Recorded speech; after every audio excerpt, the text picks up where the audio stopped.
Yo, what's good, YouTube? So in today's video, guys, we're gonna be talking about Nic Claxton, man, the Brooklyn Nets starting center, and what it would mean if the Lakers were able to trade for him before the deadline, February 6th, before the NBA trade deadline at 3 p.m. So Nic Claxton, guys, would be the perfect guy for this job for the Lakers to be the starting center for now and the future. He's only 25 years old. He's the same age as Luka Doncic, guys.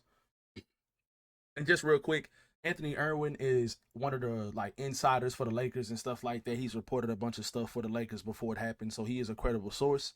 Anthony Irwin says that the price for Claxton right now is Rui, Gabe, a first round pick, and a pick swap as well.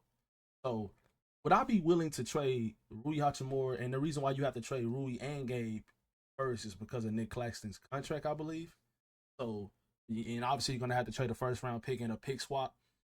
I think I probably would go all in on that trade, guys, because I feel like maybe you can get a third team involved, and you might not have to give up every player, or maybe not a first round pick or something like that. You're probably gonna have to include a first round pick, but maybe you won't have to include like Gabe if a third team gets involved.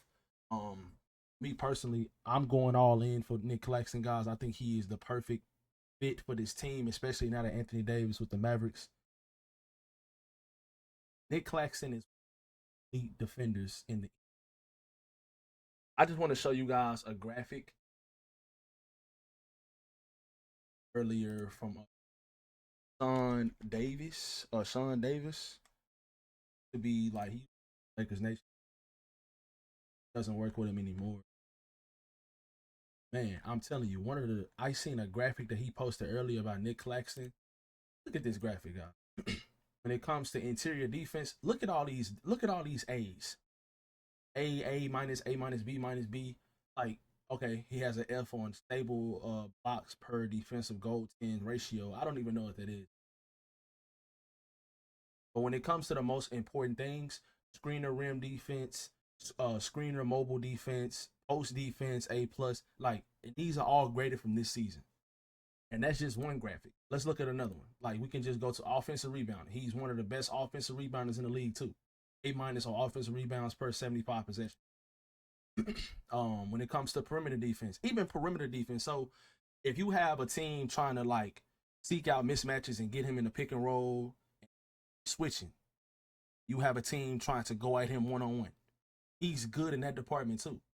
And I also seen another clip of Luka Doncic talking on JJ Redick's podcast before he teamed up with LeBron and they did a podcast last season or last year. And Luka was talking about how in one of the games the Nets played against the Mavericks, he was actually guarding Luka pretty well because the Nets were switching everything. Luka was saying how good of a defender he was in that clip. I'll probably put that clip in the description or in the comment section, one or the other. I'll put that clip for you guys. It's like a 13, 14-second clip. He's explaining in that clip, and this is Luka. He's explaining how good of a job Nic Claxton did on him in that specific game. So Nick would be absolutely for defensive rebounding. He's a great defensive rebounder as well. And all of these things matter when you're going to be depending on a guy that is your starting center. And he doesn't have a lot of injury problems either. He plays pretty much.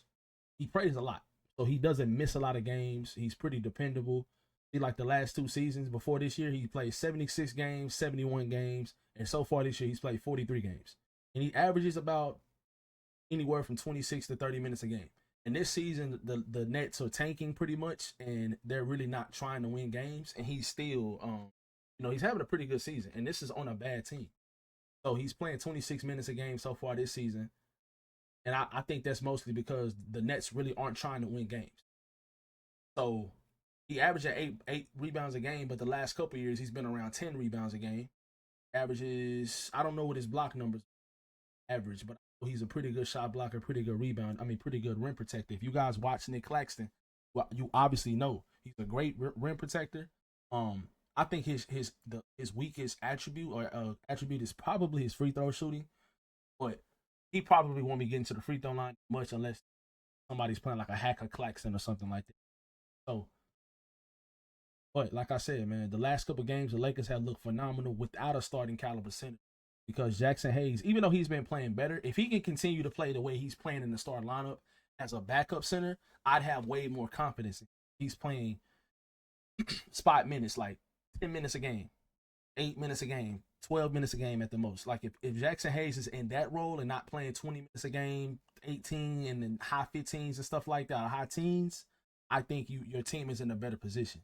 And we don't understand, we still don't know. The Lakers could use Maxi Kleber in a trade as well. He's an $11 million contract. I think he has one more season this year on his contract and then one more after this season as well, or he might be an expiring contract. I think he's an expiring contract if I'm mistaken. But to use him in the trade, or you can see what he's worth at the end of the season. But I don't think Maxi Kleber is going to be able to contribute to this team because of the right foot fracture he has. He's injured right now, and he's supposed to come back. He's supposed to get reevaluated in like 8 weeks. So I don't think that he's going to be that much of a help to the team this year. Now, if he was healthy, he could actually help right now. Maxi Kleber could actually help right now. He's a versatile defender.